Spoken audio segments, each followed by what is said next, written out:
ELIOT STOTT reporting for Eat Sleep Boxing Repeat. I'm with Michael Venom Page. Michael, how are you doing? How are you feeling? Very good, man. Very good.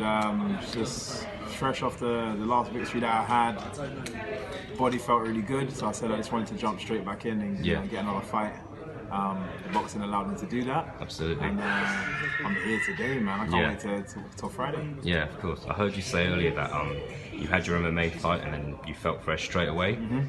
So literally, MMA fight was on a Saturday evening, and then we back in the gym on Sunday. Was it? It was on a Friday. It was on a Friday. It was Friday. Yeah, it was on a Friday evening. Saturday took off. Sunday took off. Weirdly enough, Monday had like this weird hay fever thing. That, I get hay fever, but I swear, like over the last couple of weeks, hay fever's just been mad high. Yeah. Hopefully you don't suffer from it, but it's been a headache. So I actually just thought, let me take Monday off as well. Back in on Tuesday. I'm still speaking to everybody about what I wanted to do, what I wanted to get done. Yeah. We said it was going to be boxing, so the second I got back in, although it wasn't confirmed, we knew if anything was to happen next, it was going to be boxing. So straight back into training on Tuesday, doing boxing, like just getting my hands ready, getting my arms ready, just getting sharp. And it actually felt amazing to do that because how sharp I already felt from the fight. You know what I mean? So I'm just like, I'm now hitting pads, moving, and I just already felt like I'm a week out from a fight. Yeah. Going into this, so yeah, it's just it's been great. No, it's fair enough. And is that?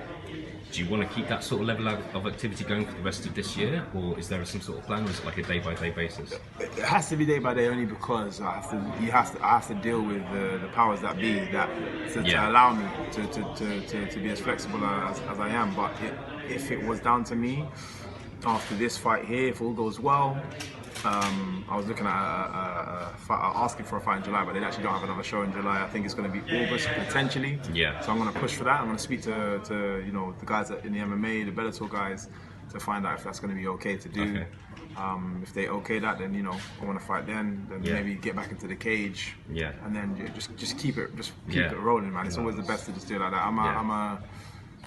We started in freestyle kickboxing, which is a very competition style circuit, and I'm used to every weekend going up and down the country and fighting all day, every day, and then the following weekend doing the same thing again, the following weekend the same thing again. So I've gone from that kind of activity to every few months, 3-4 months before I get to fight again, and I hate that side of it, but so this is why having the opportunity of both is allowing me to be more active. So in terms of like putting an emphasis on recovery, what's the situation with that? Because obviously you're not really getting, it doesn't sound like you're not having time off, you're not having much time off. So are you having a period of recovery before training, or are you going straight back into training? It's going to be purely based on how I feel after the fight. Yeah. And after I felt after this fight, there was no need for a recovery period, just because there was nothing wrong. Like. Although 6 minutes in a cage can be a long time, and you can get a lot of damage, my style tends to prevent me from, receiving that kind of abuse to my body. Yeah. So, fortunately enough, it allows me to be able to do this. Otherwise, I might still be struggling to I might still be in the recovery stage now, which means I wouldn't be able to fight. So 100%, I'm happy. Of course, cool. I found your chat really interesting earlier when you were talking about going from MMA to boxing. It's easier than going from boxing to MMA. I found it really interesting. Do you think that's going to become more of a popular thing of guys doing what you're doing? And also, how successful do you think people are going to be in the sport of boxing after being in MMA?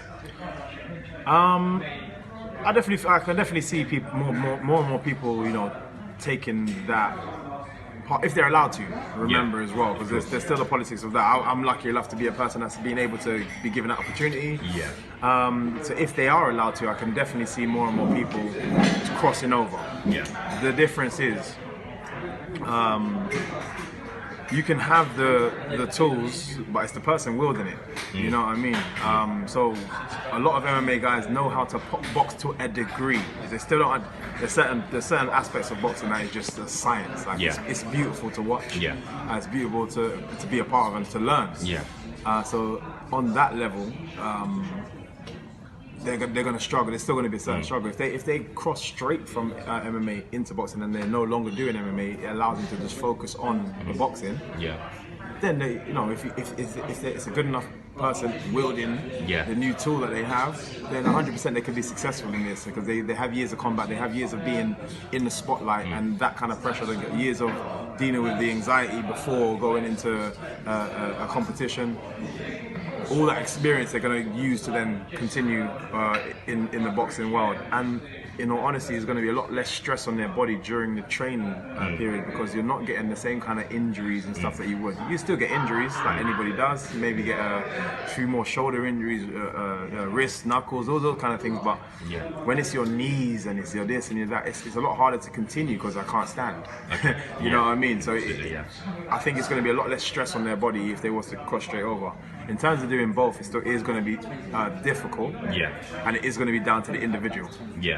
No, of course, no, that makes sense. It's nice that there's procedures in place so that somebody can't get brutally knocked out in boxing and then a month later get brutally knocked out in MMA. Exactly. So that we don't live in that world.